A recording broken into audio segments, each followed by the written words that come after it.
Bismillahirrahmanirrahim. Assalamualaikum warahmatullahi wabarakatuh. Halo guys, perkenalkan nama saya Amanda Ramadana, Ekis 6B Prodi Ekonomi Syariah. Kali ini saya akan membuat video untuk memenuhi mata kuliah Ekonomi Sumber Daya Manusia dan Ketenaga Kerjaan. Saya akan menjelaskan mengenai manajemen karir. Mungkin teman-teman banyak sekali timbul pertanyaan mengenai apa sih itu manajemen karir? Bagaimana perencanaan karir itu dan apa tujuan karir? Sebelum masuk ke pengertian manajemen karir, di sini yang paling utama itu rencana karir. Di mana rencana karir akan terdiri dari rencana jangka pendek dan tujuan jangka panjang yang mengarah pada karir ideal. Sementara jenjang karir meliputi berbagai pekerjaan yang melangkahkan seseorang pada tujuan dan sasaran. Mendefinisikan jenjang karir akan berpeluang pada tujuan individu dalam bekerja, entah sebagai karyawan profesional ataupun karyawan mandiri wirausaha. Sebelum itu, kita harus mengetahui apa sih itu karir. Nah, di mana karir itu sendiri adalah suatu rangkaian atau pekerjaan yang dicapai seseorang dalam kurun waktu tertentu yang berkaitan dengan sikap, nilai, perilaku, dan motivasi dalam individu. Karir mempunyai 3 pengertian yang berbeda. Apa saja sih? Yang pertama, karir sebagai suatu rangkaian promosi jabatan atau mutasi ke jabatan yang lebih tinggi dalam jenjang yang dialami seorang selama masa kerjanya. Yang kedua, karir sebagai suatu penunjuk pekerjaan yang memiliki gambaran atau pola pengembangan yang jelas dan sistematis. Nah, yang terakhir, karir sebagai suatu sejarah kedudukan seseorang, suatu rangkaian pekerjaan atau posisi yang pernah dipegang seseorang selama masa kerjanya.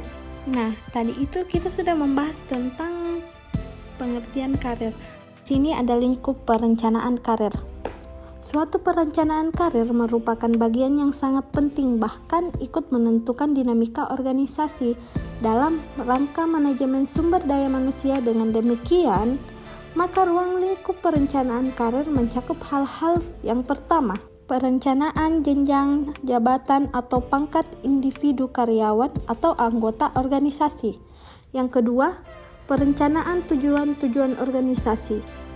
Nah, kedua hal tersebut tidak dapat dipisahkan satu sama lain karena keduanya saling berkaitan dan sudah jelas bahwa seseorang di jenjang karir justru untuk menunjang kepentingan dan atau tujuan-tujuan organisasi yang telah ditetapkan. Ada 6 kegiatan pengembangan karir menurut Dr. Tarsisius Hani Handoko. Yang pertama, prestasi kerja. Kegiatan yang paling penting adalah prestasi kerja yang baik karena hal ini mendasarkan semua pengembangan karir lainnya. Yang kedua, exposure, di mana perkembangan karir juga membutuhkan yang namanya exposure. Di mana exposure itu untuk menjadi kita dikenal orang-orang. Yang ketiga, permintaan berhenti.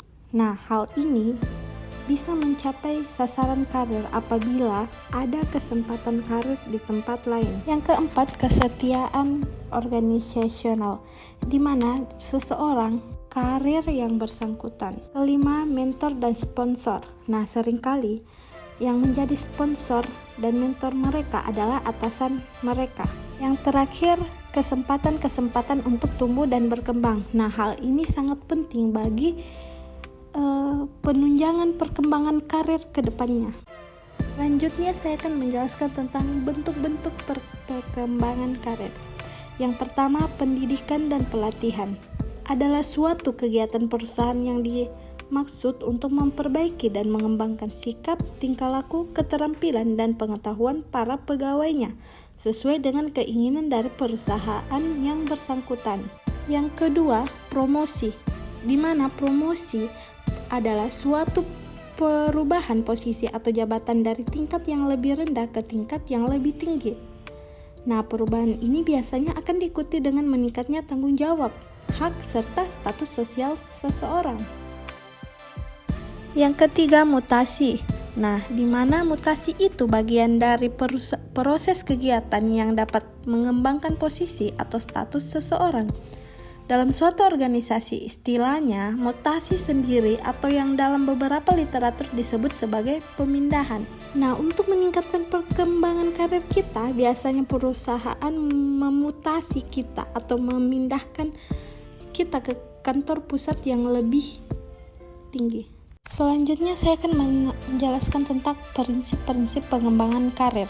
Pertama, pekerjaan itu sendiri mempunyai pengaruh yang sangat besar terhadap perkembangan karir. Yang kedua, bentuk pengembangan skill yang ditentukan oleh permintaan pekerjaan yang spesifik. Terus, yang ketiga, pengembangan akan terjadi hanya jika seorang individu belum memperoleh skill yang sesuai dengan tuntunan pekerjaan. Dan yang terakhir, waktu yang digunakan untuk mengembang dapat didiskusikan diredukasi atau dikurangi dengan mengidentifikasi rangkaian penempatan pekerjaan individu yang rasional. Saya akan membagikan tips untuk kita selaku pegawai. Hal terpenting dari seorang pegawai jika ingin mendapatkan pengembangan karir harus mencari informasi terlebih dahulu tentang yang pertama, pengetahuan. Tanpa pengetahuan, apakah karir kita akan berkembang? Oh, tentu tidak. Jadi, pengetahuan sangat penting di mana kemampuan dan keterampilan apa yang diperlukan organisasi darinya. Nah, yang kedua, sistem promosi.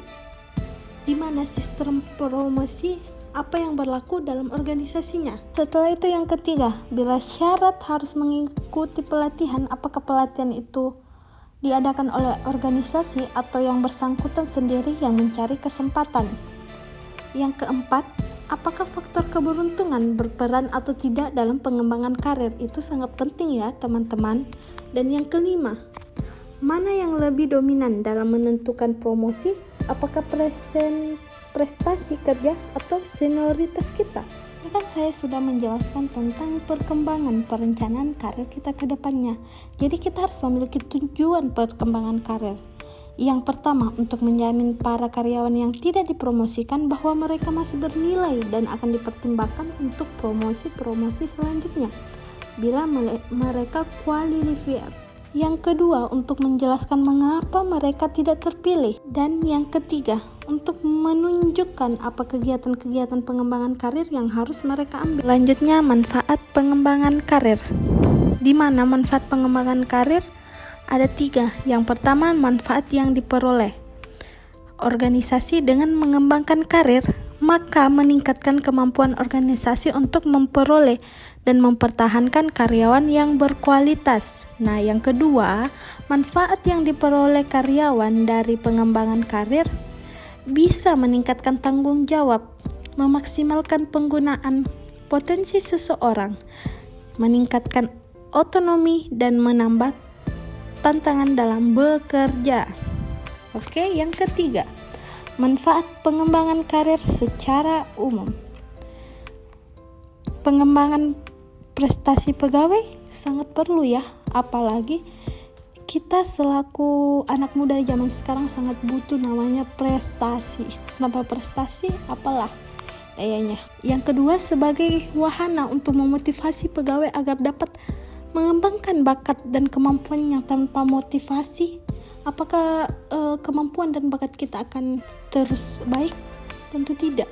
Dan yang ketiga, sebagai usaha untuk mendukung organisasi memperoleh tanah yang cakap dan tampil dalam melaksanakan tugas.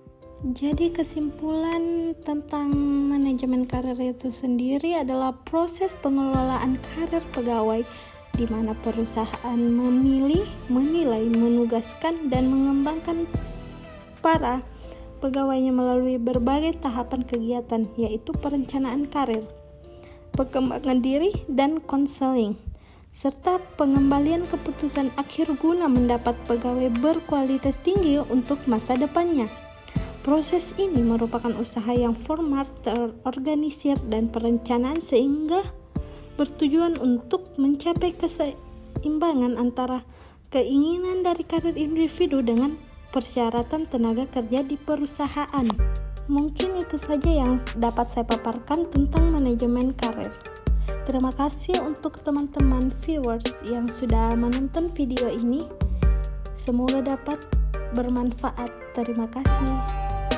Assalamualaikum warahmatullahi wabarakatuh.